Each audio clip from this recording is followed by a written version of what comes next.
Hello, everyone. We are experiencing technical difficulty right at the moment, and we're going to start in a minute. Thank you.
Hello, everyone. Thank you very much for joining us this afternoon.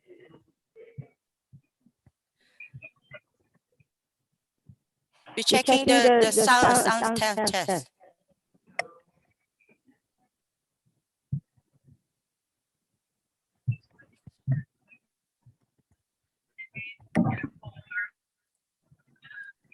My name is Michelle Kang. 네, 일정해.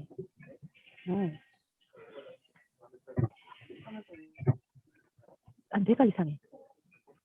이 렉이 돼요.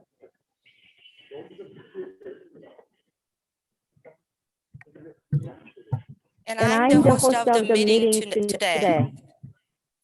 The Federation of Korean Association Southeast is organizing this event.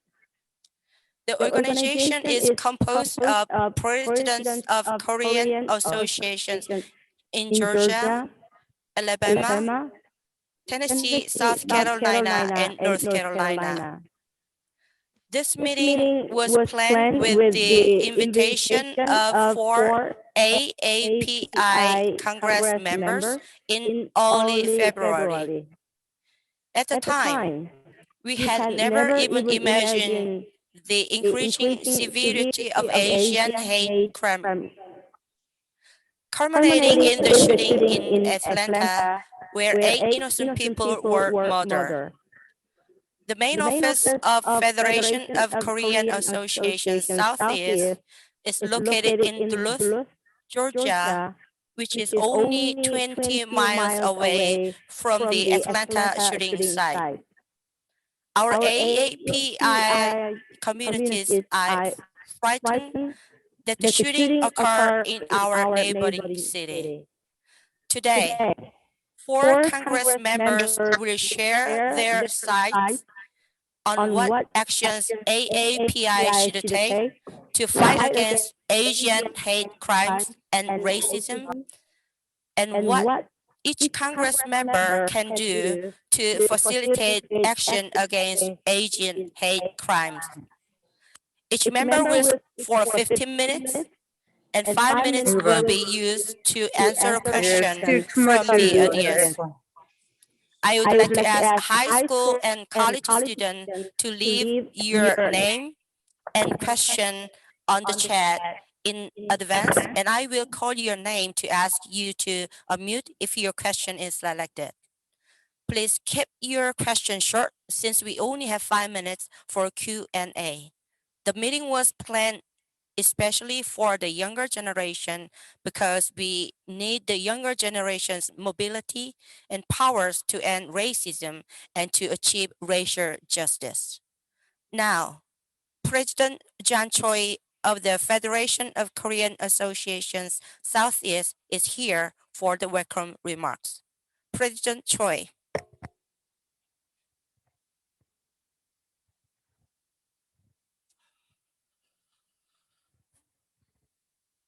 미 전국에서 참여하신 차세대 여러분, 안녕하십니까? 미 동남부 한인연합회 연합회장 최병일 인사드립니다. 오늘 미 동남부 한인연합회 주최 전현직 회장단 연수회 프로그램 중 마지막 시간으로 미 연방하원의원과 차세대와의 대화 준미팅을 갖게 된 데 대해서 대단히 기쁩니다. 이 시간 의회 활동에 바쁜 일정에도 불구하시고 차세대 동포를 사랑하는 마음에서 기꺼이 참여해 주신 앤디 김 민주당 연방하원의원님, 메릴린 스트릭랜드 민주당 연방하원의원님, 영킴 공화당 연방하원의원님, 미셸 파크 스틸 공화당 연방하원의원들께 진심으로 동남부 한인연합회를 대표해서 감사를 드립니다. 참여하신 모든 분들 좋은 시간 갖기를 진심으로 바랍니다. 감사합니다.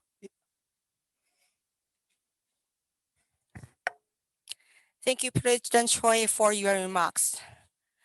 Our first guest speaker is Madeline Strickland from Washington State. She is of Korean and Black descent. Welcome, Congresswoman Madeline Strickland. Thank you very much, and thank you for attending this event to all the young people who are here watching. Madeline? Yes. Can you hear me? Okay. So thank you to everyone who's attending today. It is my pleasure to meet you all. And Madeline, are you here? I am here. Thumbs up if you can hear me and see me. Hello, just unmute yourself. I am unmuted. Hi, how are you? I'm fine. How are you? Thank you for joining us this evening. I wish we could have met under better circumstances. Right, on your Twitter, you said, quote, "The shooting in Georgia was a hate crime." The Korean media has reported that the shooter announced he was going to kill all Asians, end quote. What was the reaction of AAPI communities in the Tacoma area when they first heard about the Atlanta and Cherokee County shootings motivated by Asian hate? So thank you for the question. I was in Washington, D.C. when that hate crime happened. So we were all in Washington, D.C. doing our jobs, and we were prepared to vote on the Violence Against Women's Act the next day. And so the reaction was very similar to the one that I had. You know, we know that it was not necessarily characterized as a hate crime or that there were motives that were racial. But I think for those of us who saw what happened, who saw how targeted the shooter was and where he chose to go, and then even the excuse that the sheriff gave about him having a bad day or saying that it was sexually motivated, we know that that actually does mean that it's racially motivated, because as he talked about it having a sexual addiction, we know that there's a nexus between misogyny and racism when people make those comments. So most of us knew exactly what it was. Thank you.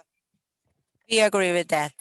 So I believe the AAPI community in becoming more mobilized after the presidential election last November. We have become more vocal and hold rallies and marches across the country against Asian hate crimes. I heard you will be speaking a rally in your area after this meeting. So what should we do more of to fight against Asian hate and racism? Well, you know, speaking out about this isn't new. And the tragic history of the United States isn't new when it comes to hate crimes or treating Asians badly. It's everything from the expulsion of the Chinese to the internment of Japanese Americans. And then now what we're seeing with COVID, where the rise in hate crimes against Asian Americans went up 150% starting in 2020. So what can we do? We can be vocal. We can share our stories and our history. We can hold people accountable, especially going to law enforcement and asking them to do something about these crimes. But there's a tendency for us to not want to report them. And so we have to feel emboldened and empowered to speak out when we see hate crimes and if they happen to us. Yeah, thank you very much for your answer. So what can you do to facilitate action against Asian hate crime as a congresswoman? So there are a couple of things that we're doing right now in Congress. So we are introducing a hate crimes commission, wanting to form one so that when these crimes happen, the Department of Justice actually has the authority to investigate them. And then my colleague, Grace Meng, who's part of the Democratic caucus, is introducing the COVID-19 Hate Crimes Act, because there are hate crimes that have happened specifically during the age of COVID with the rhetoric that has come from the former president, his enablers in that party, and really them not saying anything whenever you hear rhetoric that's used that's racist and denigrates Asian people. So again, speaking out, trying to pass laws at the federal level, and also working with local government, because that's where the crimes will be reported and that's where they'll be prosecuted. I see. Okay, now it is time for a Q&A. And then Brian John, please unmute yourself and ask your question. Hello, I am the founder of Asian American Youth Council. My name is Brian John. My question was, as both African American and Asian descent, it is probable that you have gone through both types of hate crimes. What do you think are the differences between the two hate crimes, and do you think the solutions for these hate crimes could be different? And during the BLM movement, we were able to see our country gather as one. A majority of Asians partook in the movement as well. Why is it that African Americans and every other minority race aren't as supportive to the Asian Americans in this country? So there are probably about 4 parts to your question. So let me take the first one. I think so much of it is about perception and lack of understanding about the history of the Asian American community. And what I say to folks is the Asian American community is not a monolith. And what that means is that we come from over 40 countries around the world. It means that we belong to different political parties. And there's this idea of what I call the model minority myth, where people think that if you're of Asian descent, you have a PhD, you make a lot of money, and you live like a crazy rich Asian. And we know that our experience spans the entire economic and education spectrum. So I think there's that. And I think that, you know, for some of us culturally, we haven't necessarily been raised to be vocal or outspoken, especially when something happens that is unjust. I think you have generations of people who wanted to keep their heads down and not necessarily make any waves. And so I think people have been reluctant to speak out. As far as the Black Lives Matter movement, you know, I remember seeing on social media, you know, Koreans for Black lives, you know, Asian Americans for Black lives. And so when we think about crime that is committed, when we think about racially motivated crime, we have to understand that we actually are stronger if we come together.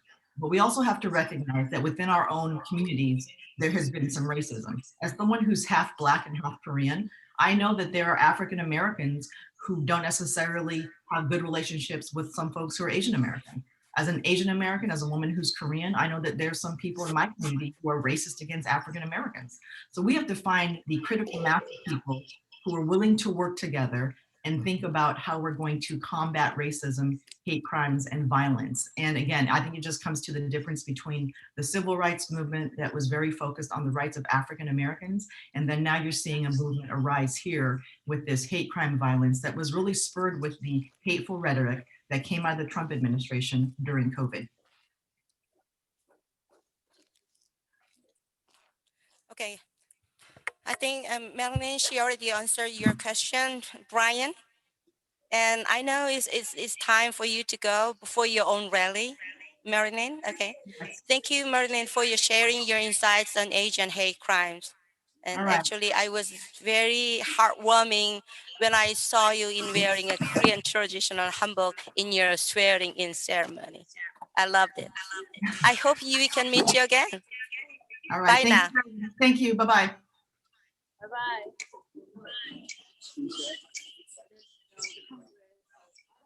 Hello, Congressman Andy Kim. Welcome. Thank you for having me. Hi, everyone. Yeah. Thank you for joining us this evening.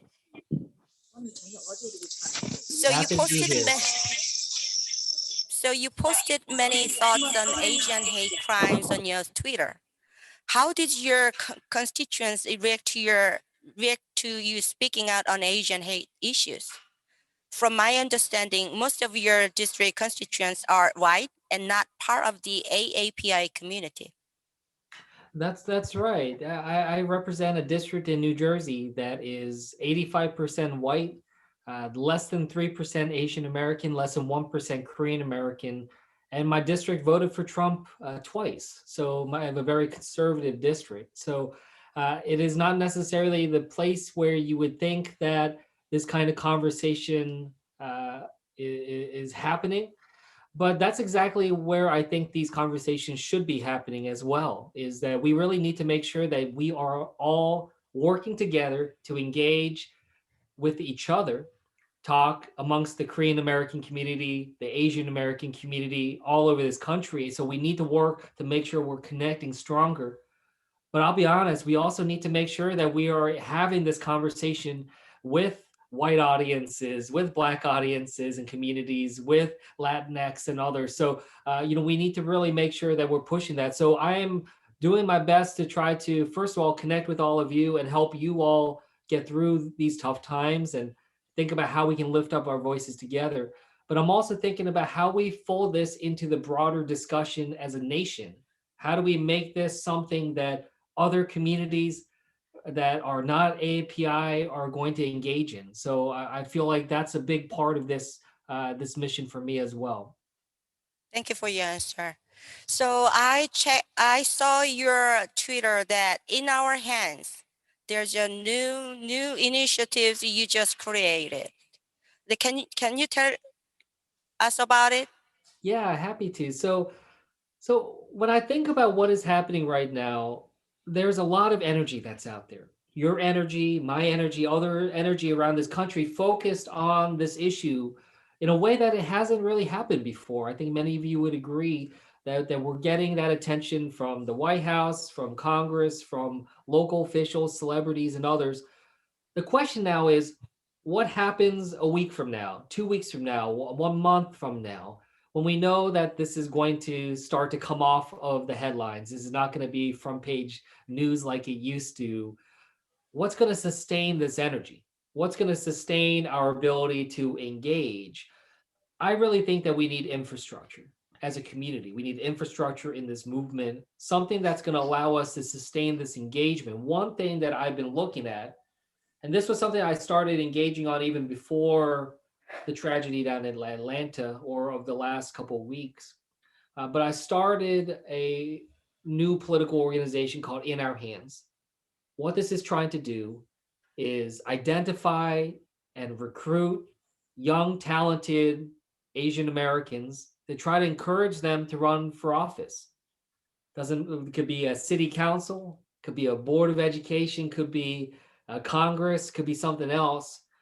But it's just trying to get us thinking about ourselves in this kind of role where we can be community leaders.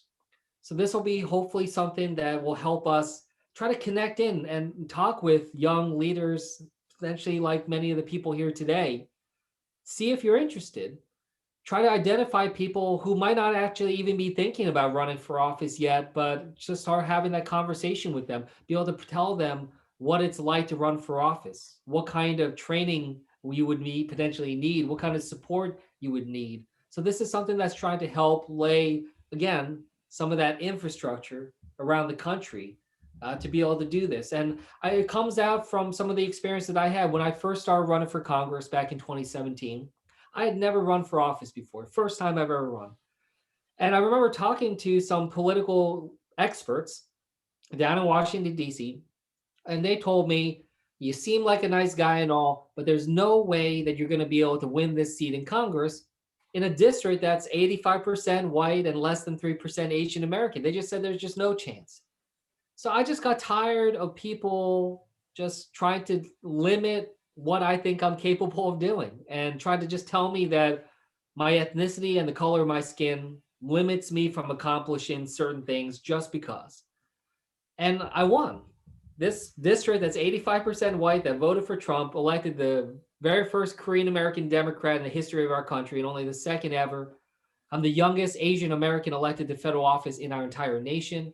This is hopefully something that shows you and others that this is possible, not just in Asian American heavy areas, but fundamentally anywhere in this country. So I'm trying to help pass this forward, help us try to build some of that infrastructure and try to make sure that we have more voices in the room and more seats at the table. Thank you very much. So you've been thinking about this initiative for many years, I believe. So I have. actually, I the started- first question Go and ahead. this, yeah, the first question initially I sent like only in February. It was what was your experience and before you run for office, and then you answered that question today. So, and as a congressman, then how can you do to facilitate actions and against Asian hate crime? Well, look, this is one of the biggest things that we're facing right now. So a couple things that we're trying to do here. First of all, when it comes to hate crimes against Asian Americans, we need to have a couple of things. One is that we need to know how to respond. I think that we need to, as a community, have more training in terms of how to understand the discrimination, the racism, and the attacks against us, how to conduct ourselves if we find ourselves under attack or under assault, try to understand how we can come to each other's help if that were to happen. I think a lot more that we need to do. I've experienced discrimination over the last year where I remember one time I was on a train. This was just before the lockdown last year. I was on a train and I sat down next to a woman on the train and she looked over and started yelling at me and screaming at me, telling me to move away from her because she thought she was going to get coronavirus from me just because I'm Asian American. And I wish I could tell you that I did the right thing and I said the right thing back to her and I was using that as a moment to teach that this is not how people should be treated, but I didn't.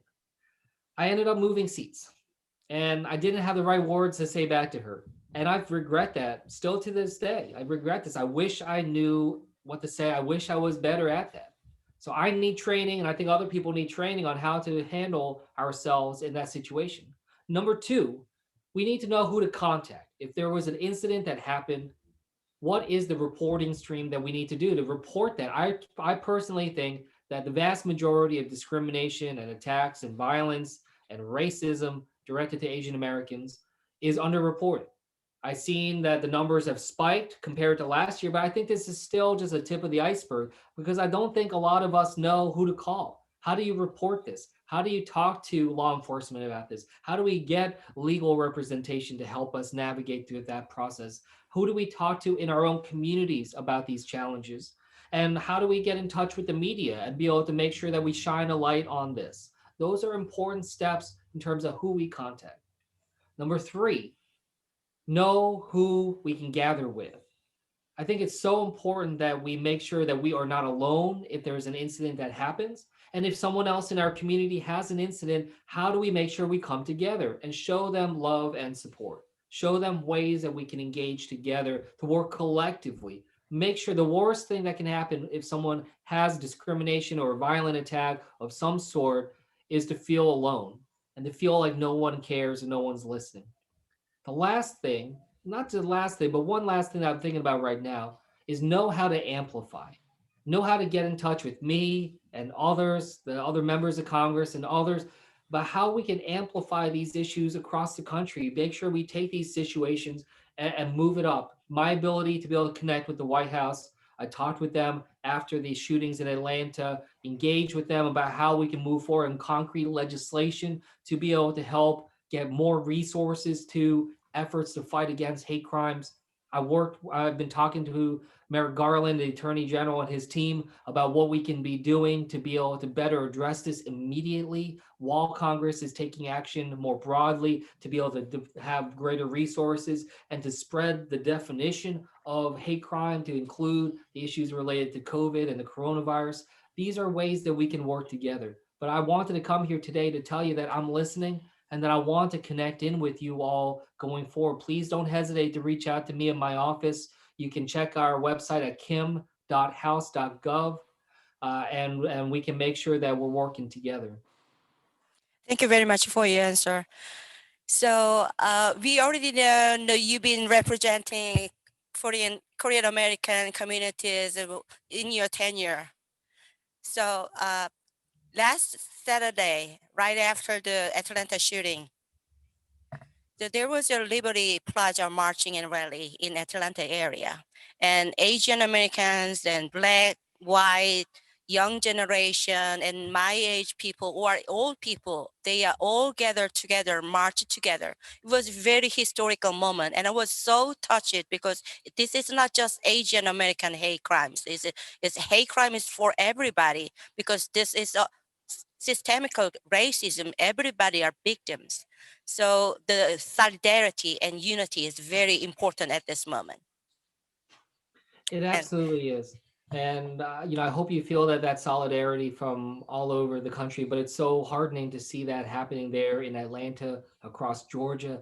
I will be in Atlanta tomorrow to try to meet. I'll be meeting with some of the families there, as well as to be able to go visit the sites of the shooting. I'll be joined by several other members of Congress, and we want to show our solidarity as well, and be able to pay our respects to your community as well as to the victims. Yeah, we look forward to it. Okay, this is time for the question.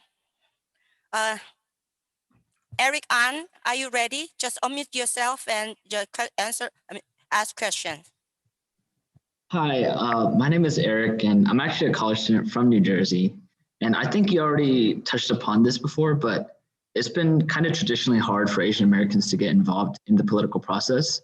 And I was wondering if you had any words of advice for young Korean Americans like me who would like to get more involved in politics and process. Yeah, well, look, I hear you on that. It's been tricky for me as well to try to figure out. I shared some of my experiences there. Even before I was in politics, I've been in public service. I worked as a United States diplomat, and some of you might have seen. You can follow me on Twitter at AndyKimNJ. But I shared a story last week about how when I worked at the State Department, they banned me from working on issues related to Korea because they didn't trust me because of my last name. And I just found that deeply offensive, that this country in which I was born in, this country that I've grown up in, said that they didn't trust me to work on Korea issues and represent the United States.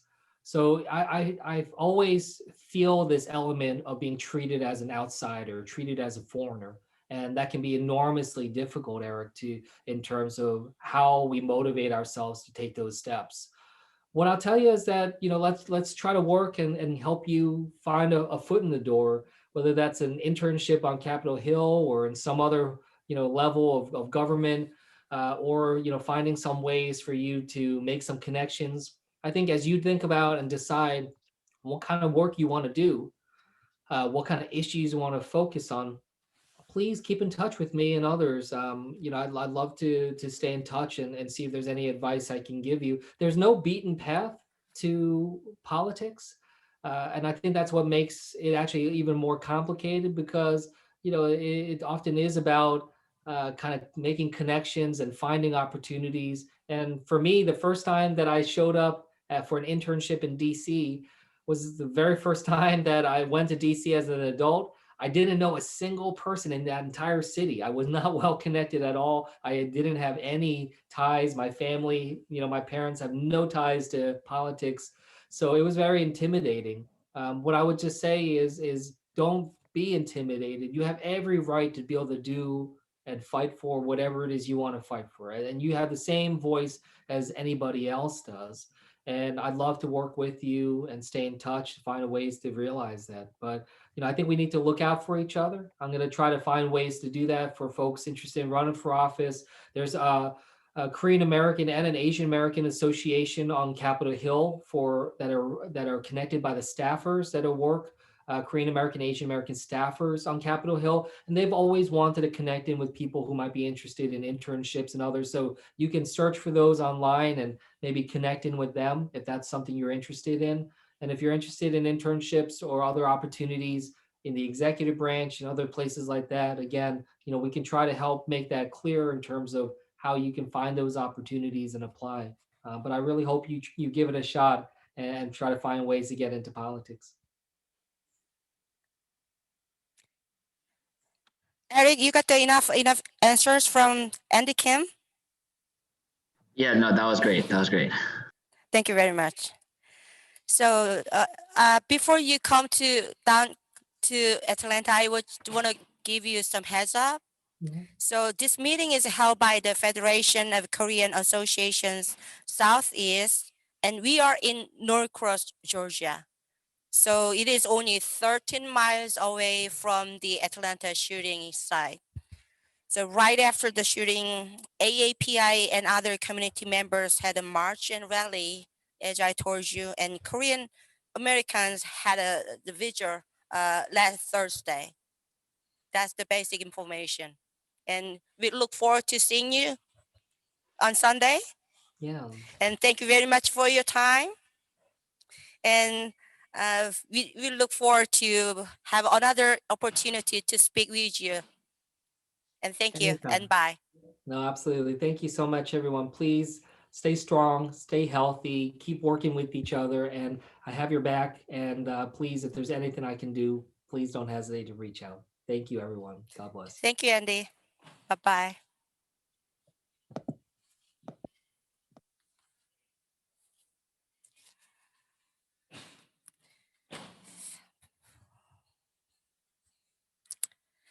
And I'm going to introduce third guest speakers.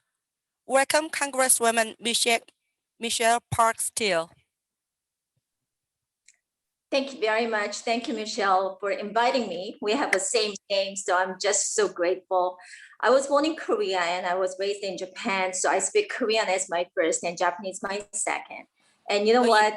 You speak 3 languages. Yes, I do.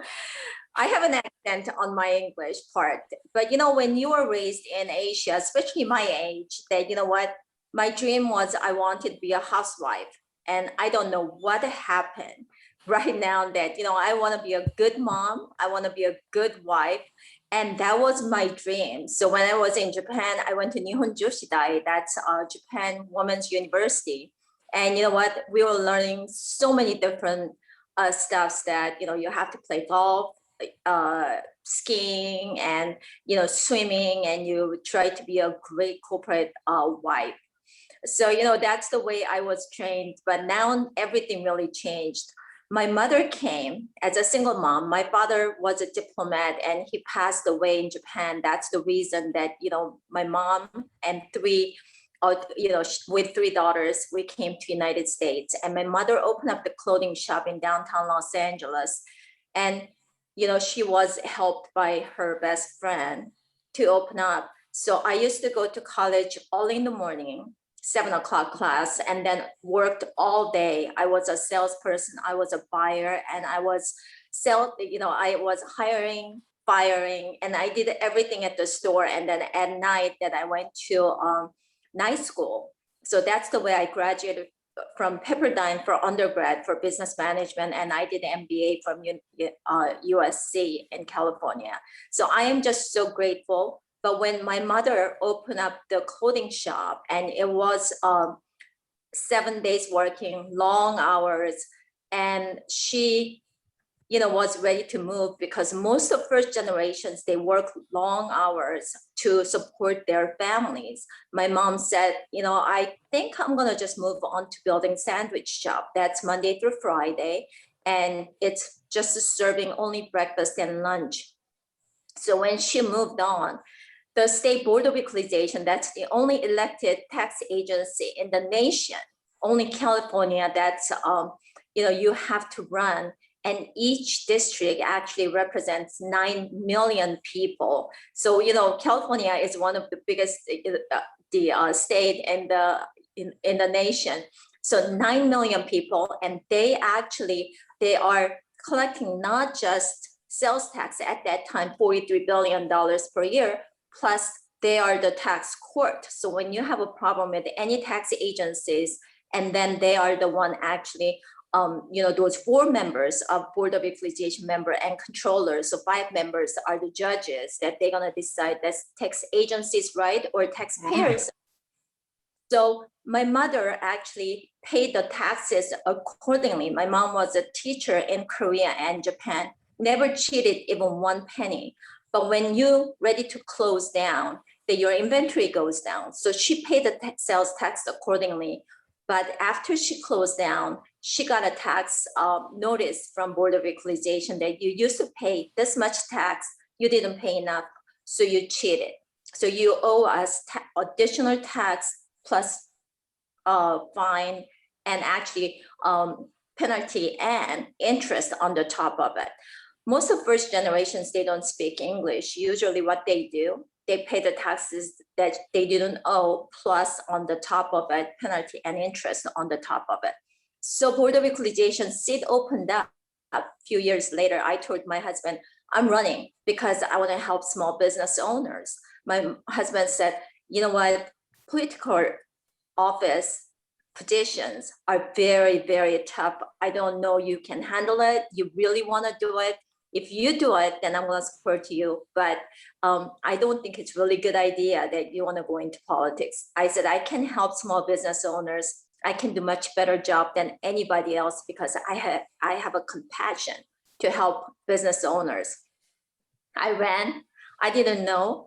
I have to go around 5 different counties, 9 million people, constituents. I ended up raising $1.3 million and I won by 5 points. When I was there, and I actually returned more than $400 million back to the taxpayers, and I abolished the program that it was helping, it was hurting business owners. So I did that. And then I ran for Orange County Board of Supervisors. And that's 3.2 million people. California, we are a really big state. So I was a chairman last year. And during the pandemic, we really had to fight against our governor who closed down businesses. So last May, actually, I put the business ad hoc committee and we opened it with safety guidelines. So governor actually retaliated our county. So he closed down all the state beaches just in Orange County only. So the congressional seats open up in 2020. People were talking about, Michelle, you really have to run. I was not really ready to run for Congress because I was having really fun at Orange County Board of Supervisors. And I said, you know what, I think I'm gonna retire after my term is done. And then, one day I got up and I said, you know what, somebody has to do it. We need more Korean Americans than ever that, who suppose get elected. So I ran. I have 75% white, population in my district. When you reach out to them with honesty and transparent, and you tell them when you don't know the issues, because you are not God, so you don't know everything. You just reach out to them that, you know what, I don't know that issue, but I'm gonna study and I'm gonna come back. I was very honest about it and I ended up winning. I just wanna be a common sense Congresswoman because I'm a mother of 2 daughters, and I have 1 grandson, and my husband supports me no matter what I do. So when I became Congressman in January 6th, that was a really strange experience that we went through. I think Andy Kim, Marilyn Strickland, and I think Young Kim, we all went through the same thing. On the top of it, on January 6th, I got COVID. So, we had to close down our office for 2 weeks. It was a really strange, that's something that I didn't expect it. But when I was standing up in front of Capitol, and I was like, I had the teary eyes. I said, I came here when I was 19, and then I are the one of 435 members. So I am just so grateful that people voted for me, and I represent almost over 700,000 people. So when we got there, we were very lucky. In 2020, we have 4 Korean American congressmen. Andy Kim just spoke, so I heard that. And Andy and Marilyn and Young Kim and Young and I raised kids together. We used to go ski together. We used to, camp together. And she has 4 kids and I have 2. I know Young's gonna come out, I think. I'm not really sure about her schedule, but you know what? I was very excited that, we have so many Korean Americans. Out of that, 2 are Democrats and 2 are Republicans. That's very, very good. So we are actually working together. You all heard the Colonel Young Kim that we are trying to make sure that he's gonna get Congressional Gold Medal. It's really late, but now we have 4 Korean American Congress members, and I think it's time to do it. And second, that we want to make sure that Korean Americans can meet when they have families in North Korea. It happens about 27 times in Korea and North Korea that they met each other, but Korean Americans never had physically in-person meetings. So we are actually pushing on that. And another one is comfort woman issue. A lot of you are very young, so you don't know anything about it. But Japanese people that they try to cover the history, especially a Harvard professor, when his research was totally wrong and wrong fact on the history, you cannot really cover the history. Those wrong histories that something has been done means that young people have to know, and we never going to repeat again. So that's very, very important. So I did the op-ed piece. And another one is adoptees, because a lot of adoptee kids that when their parents that they are adopting kids from Korea or any other countries, when they didn't know the system. So when they are not applying for the citizenship, then these kids, when they become 18, they become the illegal aliens. So what we are doing is as soon as they get adopted, then they're gonna get the citizenship. That's what we are working on it. And then, Andy Kim was talking about, hate crime against the AAPI. I was working on it that when I was chairman of Orange County Board of Supervisors, I was working with district attorney and sheriff's department. Hate crime is not acceptable, especially hate crime these days against the AAPI because of the pandemic. It's not acceptable, and we should not, we should not get this kind of treatment. So I actually introduced the House resolution that we have to stop hate crime against the AAPI, and federal law enforcement and local law enforcement, they have to work together. So these criminals, when they do, and they beat up Asian Americans or they going after Asian Americans, they have their consequences. So they have to get that. So that's exactly what I'm working on it, other than the taxes, because since I came from the tax agency, I'm working on SALT, state and local taxes.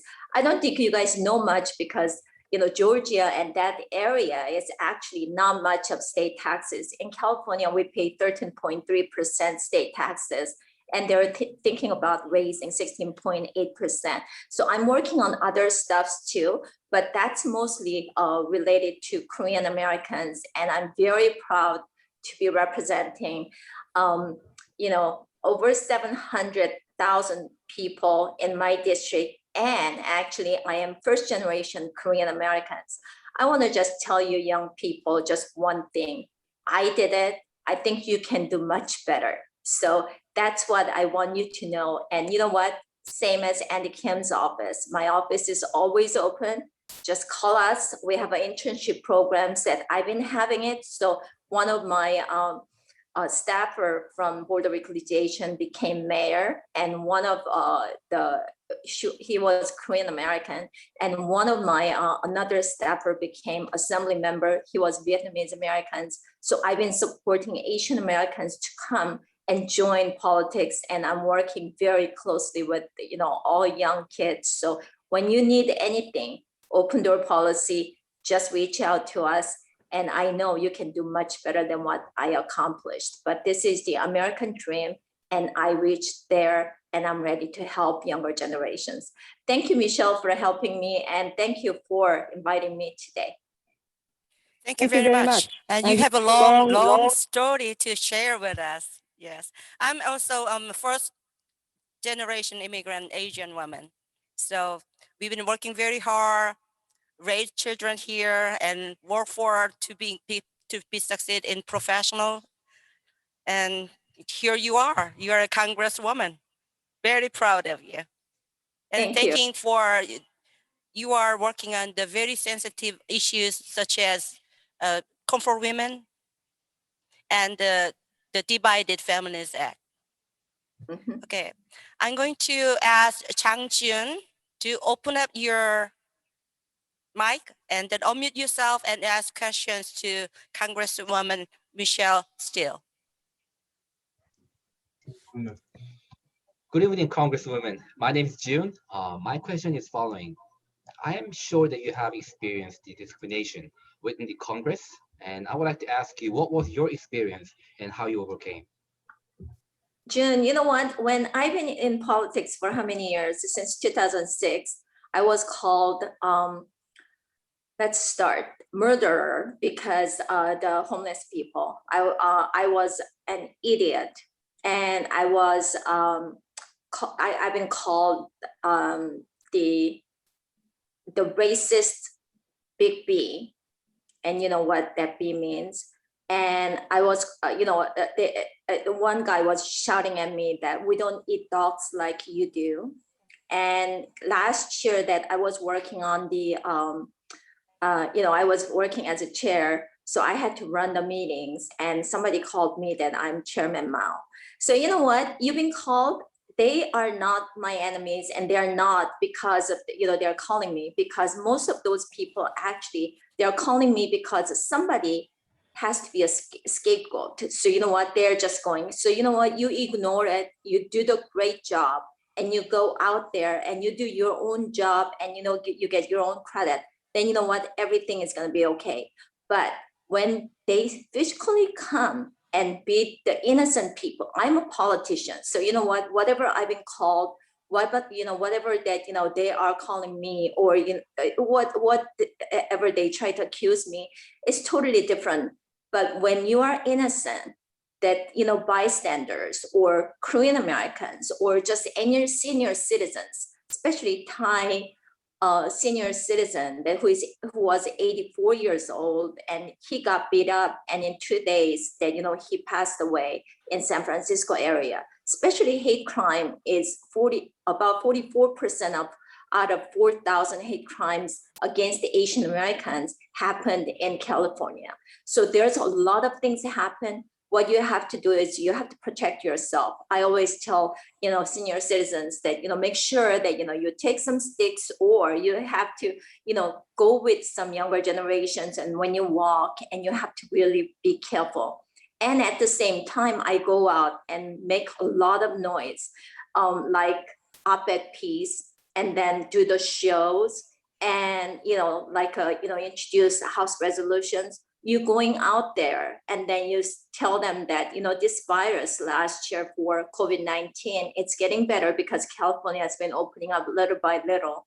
That they don't discriminate by the race, and Asian Americans didn't bring it. It started from China. So I'm very much raising my voice that letting them know that it's not us. So we really have to raise our voice.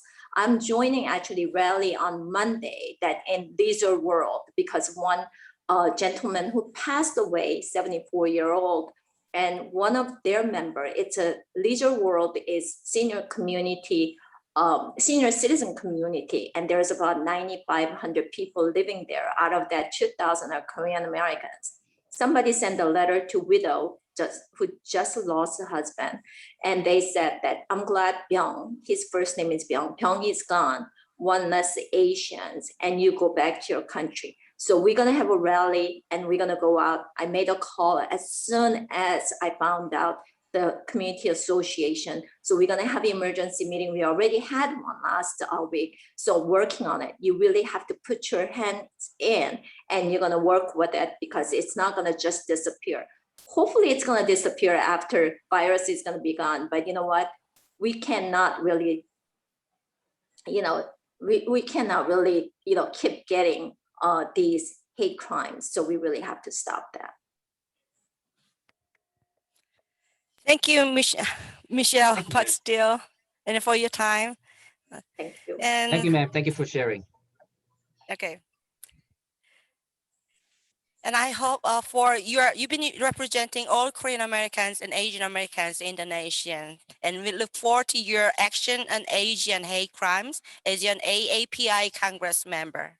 Then thank you. And I hope we can see you again. Bye. Thank you. Bye. Last, but certainly not least, we have Congresswoman Young Kim. Welcome. Hi, Michelle. Thanks for having me. Hello.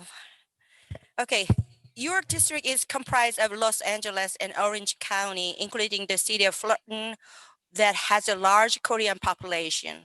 I believe there has been some Korean and Asian hate crimes and incidents in your district too. Yeah. So what should we do more to fight against Asian hate and racism? Well, thank you, Michelle, for first of all, for having me. Do you want me to just go ahead and start answering questions, or do you want me to give my opening remarks? Michelle?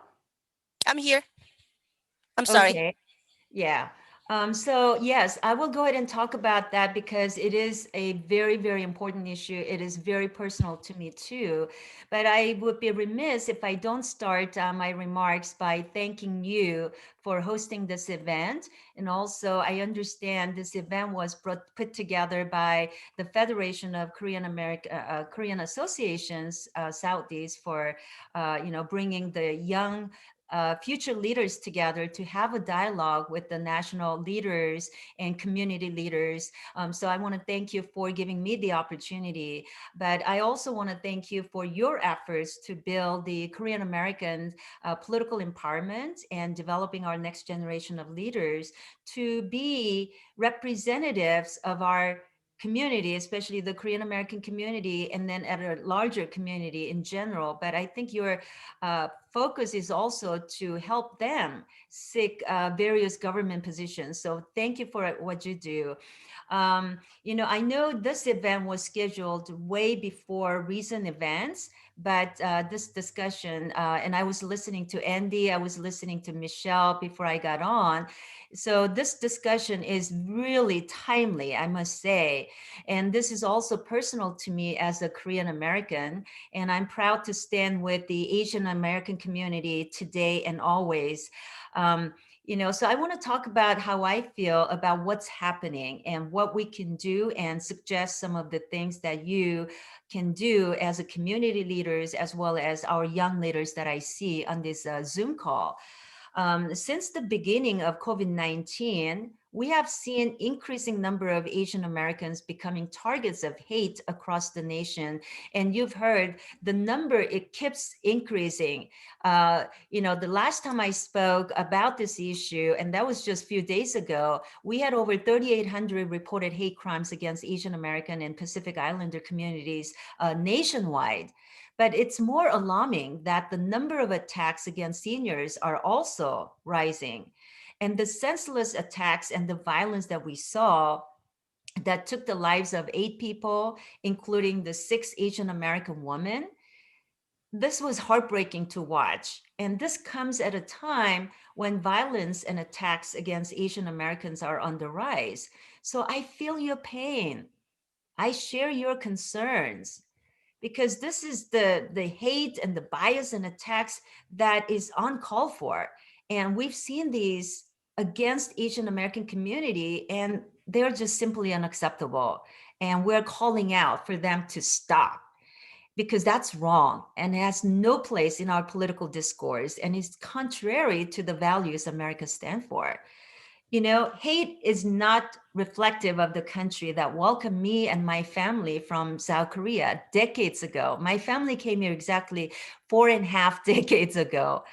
But I cannot believe that I'm saying Asian Americans are Americans, and they're making countless contributions to my district, across my 39 congressional district, and to communities across the country each and every day.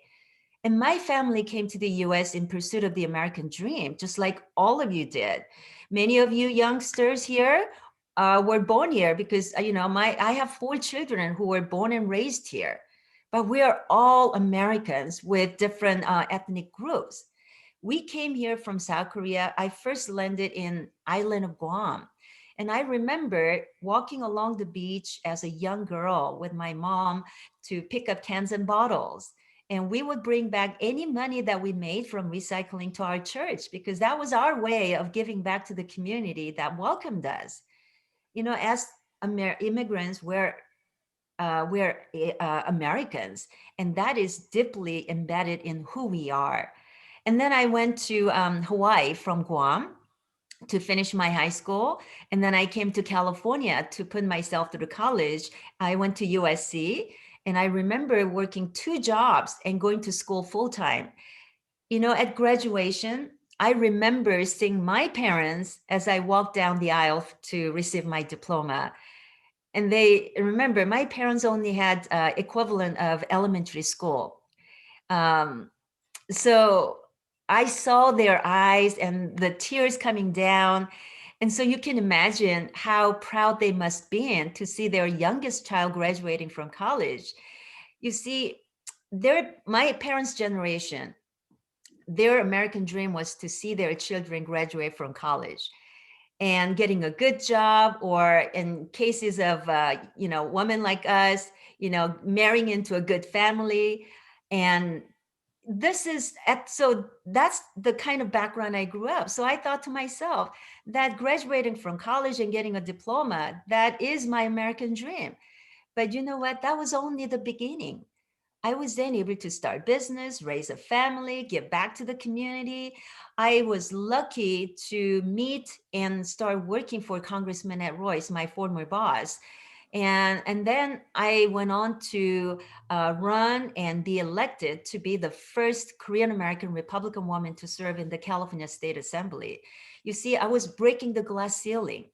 And now I'm serving as one of the first Korean American women to serve in the US House of Representatives. So I say all this not because my story is unique, but because striving to succeed and giving back is the story of so many Asian Americans across the country. And while many Asian Americans have experienced bias over the past year, we know that discrimination against AAPI community has occurred well beyond the pandemic, spanning from way back to 1882 Chinese Exclusion Act that banned Chinese laborers from coming to the US. So much remains to be done. And in light of recent events, there are steps that we can take against Asian hate crimes. And you probably heard from Andy and my colleagues, Michelle and Marilyn, but at the congressional level, we are taking the recent events very seriously. And with Michelle and I, both of us testified before the House Judiciary Subcommittee hearing on the discrimination and violence against Asian Americans. And I was very proud to add my voice to speak out against hate crimes against Asian Americans. I never thought that less than 3 months into my first term in Congress, that I would be testifying before a committee to simply say that Asian Americans are Americans, and that no American of any race or ethnic group is responsible for the COVID-19 pandemic. But that's the reality. That's the reality that we're living in right now. So I helped to introduce a bipartisan resolution condemning recent hate crimes. And I'm also talking to my colleagues on both sides, Republicans and Democrats, to find better ways to track records of these crimes so that we can all understand the extent of the problem and have the facts. Because identifying and understanding the extent of the problems is the right step to finding the solution.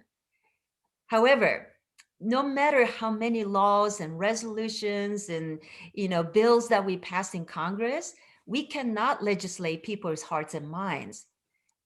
Keep in mind, the real change happens with each of us taking personal responsibility. Real change begins with respectful and rational conversation.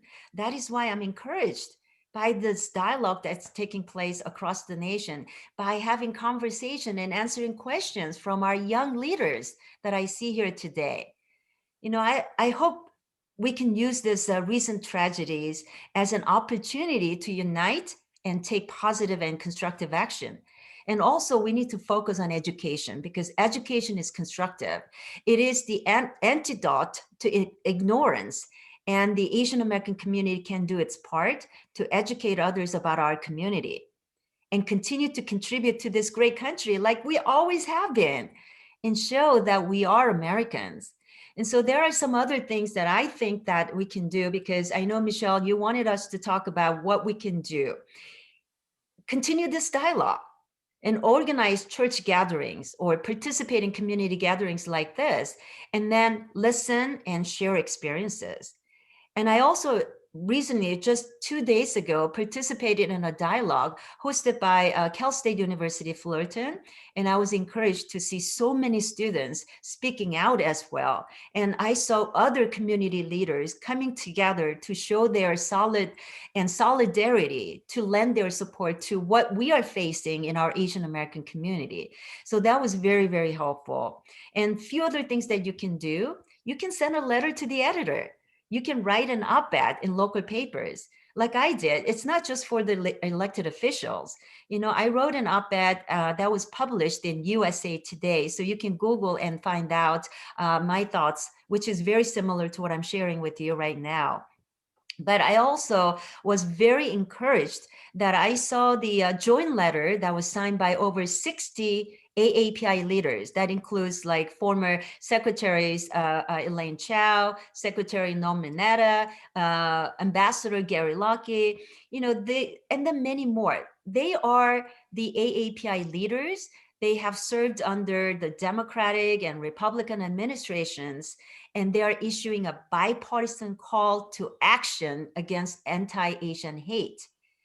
And when they speak out like that, and when the leaders and elected officials write comments and op-eds, the media coverage of AAPI community speaking out will amplify the voices of concerned citizens, that we won't be silent minorities. So let's keep speaking out. Let's keep educating our friends outside of this AAPI community. And as we work to overcome the challenges of recent events and attacks against Asian Americans, you know, in Congress and as elected officials, we need to stop partisan bickering, because that will only obscure this issue and drive our country further apart on an issue that should be unifying, that should be bipartisan. So at a time when we're more and more divided as a country, pointing fingers will only worsen our society's problems. And I want to tell you this, the US is not perfect, but our flaws pale in comparison to the blessings that this great country offers. So I hope we can continue the American tradition of working together to live up to our nation's ideals and create a more perfect union. Look, we've come a long way. The fact that I and so many other members of the AAPI community are serving in Congress, Andy, Marilyn, Michelle, and I, we need more. And I'm looking at you, who can be the next generation of leaders who can join us in the halls of Congress. This is the proof that shows how far we have come. And while I'm only one of the first Korean American women to serve in Congress, I know I'm not going to be the last. So I look and challenge many of you to come and join us. And I look forward to using my vote and my voice to empower others to pursue their dreams, just like I did, and Andy and Marilyn and Michelle did. The only way we will build a brighter future is by coming together. And that starts with treating one another with respect and seeing each other as Americans. So with that, I will open it up for any questions that you might have. And I'm very encouraged by many of you on this call to try to have a conversation with us. Sure. Thank you very much. It was very inspirational message. Michael Park, are you Michael, there? hi, I see your hand. Yeah, yeah, it's good to see you here. I wish it was under better circumstances, but we appreciate you joining us. I had a question. You know, we've obviously been working hard here with the AAPI community in and around Atlanta and Georgia, and one of the questions and sort of like hard conversations we're starting to have is how to reach out to other communities. You know, we think racism and hatred is not. It's not a problem just for whites or blacks or AAPIs. You know, it's a human problem, and it's one that's national and one that's even global. So I'm wondering if you've had some discussions in Congress with, you know, some colleagues from maybe the Black Caucus or from, you know, the Hispanic Caucus with regards to, you know, just like this incident, and then obviously what the plan of action is going forward. As I mentioned, I don't know if I mentioned this, but I'm a member of the Problem Solvers Caucus. And this is a caucus with equal number of Republicans and the Democrats coming together to find common ground. So I'm happy that you asked that question, because just right now, we're going to be rolling out a joint statement. And this is not just the Asian Americans. This Problem Solver Caucus includes everybody. And we have Hispanics there, we have Caucasians there, we have Blacks there, we have, Jewish community there, we have people that represents all different ethnic groups. We saw what was happening recently, and we felt that we needed to send a stronger message. So we are working on sending a very strong message that no such hateful rhetoric belongs in our society. It doesn't belong in the halls of Congress. And by doing this joint resolution and sending a strong message across the country, you're going to see this because we're rolling it out next week, actually. So I want you to know that the conversation is taking place, and there is a caucus that talk about this hateful crimes. There is a caucus that talk about human rights violations going on. And so there is a conversation that is taking place. So just take heart that this is not just limited to us having a conversation as Asian Americans or Korean Americans. This conversation is taking place, and we're also signing on to I'm signing on to a joint bill that will create a commission that will actually do a further delve into studying the causes of the issues, why such hateful crimes are occurring, not just against Asian Americans, but in general. And so that's going to be a commission that is taking place, and my team and I decided that this is a good place for us to start continuing this dialogue. Great, thank you. Thank you. And as I mentioned too, like I said, reach out to the other ethnic groups. And like in my district, Cal State Fullerton is one of the large higher education institution. And it was very encouraging to have the president of Cal State Fullerton organizing and hosting a dialogue. And I was very encouraged to see hundreds of students coming together and having a dialogue. So this is what could happen, and you can do the same thing in Atlanta, Georgia. Sure, thank you very much. And then you are emphasizing the importance of the dialogue and education. And actually, there are a lot of young generations that participate in this dialogue today. And an Asian American Youth Council. They are based in New Jersey. And I'm going to open up the mic, and anybody want to ask one question to Congresswoman Young Kim? You can do it. Go ahead. I see many of you, and I see 오은영 상인 고문님, 반갑습니다. I'm just seeing people on my first screen.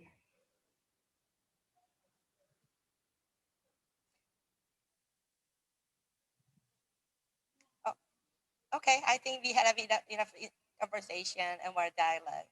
Okay. So thank you very much for your time again, and we hope to see you soon at this opportunity. Thank you. All right. Thank have a you. good evening. Thank you very much for having me. Stay engaged. Sure. Talk to you later. Bye-bye. Bye-bye. Thank you, guys. The meeting was planned to encourage the young generation to be part of the conversation on Asian hate crimes, and we took questions from high school and college students. Now, I would like to have a minute to get to know about the Asian American Youth Council, since it is the most active leading group among the younger generation.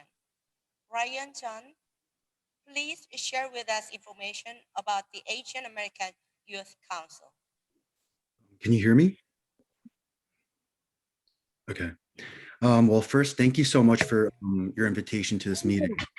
The Asian American Youth Council was influenced 4 years ago when I actually created the Korean American Youth Council in response to an incident at Bergen County Academies where a Spanish teacher stated I hate Koreans 6 times. And through these experiences, I was able to work with several mayors, senators, and representatives to raise awareness in every single race and culture. I realized the importance to draw a bigger picture, and with this new goal in mind, to not only represent a single ethnicity, but instead to have a bigger purpose to embrace all Asian American youth councils and all Asian Americans residing in the United States, we were able to raise more than 75 youth activists. We're currently spread across 5 states and abroad as well. Recently, to tell you about what we have done, Google search stated kimchi's origin as China. In response, we were able to raise and gather over 1,000 complaint emails to Google within a span of an hour. They were able to change their response right after. We also sent 200 emails to media and press to alleviate the damage Harvard professor Ramsayer had caused for falsely damaging the reputation of the comfort woman. We also hosted a silent vigil at Tenafly, New Jersey, raising over 1,000 civilians. We will continue to raise our voices as Asian hate crimes are prevalent in our country. And lastly, as we have worked hard to alleviate these hate crimes, we also have made an approach to announce the world's first Korean Hanbok Day in April. And to put this all together, we are a youth-driven organization with the common goal of bridging the Asian American community with the mainstream society. Thank you so much. Thank you very much for your information and participating in this conversation today's Zoom meeting. Thank you. And thank you very much for everyone for being with us this evening. We had a profound conversation on how we can fight against Asian hate crimes. It is everyone's job to combat racism together. I hope you had a great time with us and learned more about AAPI political involvement. Thank you and have a good evening.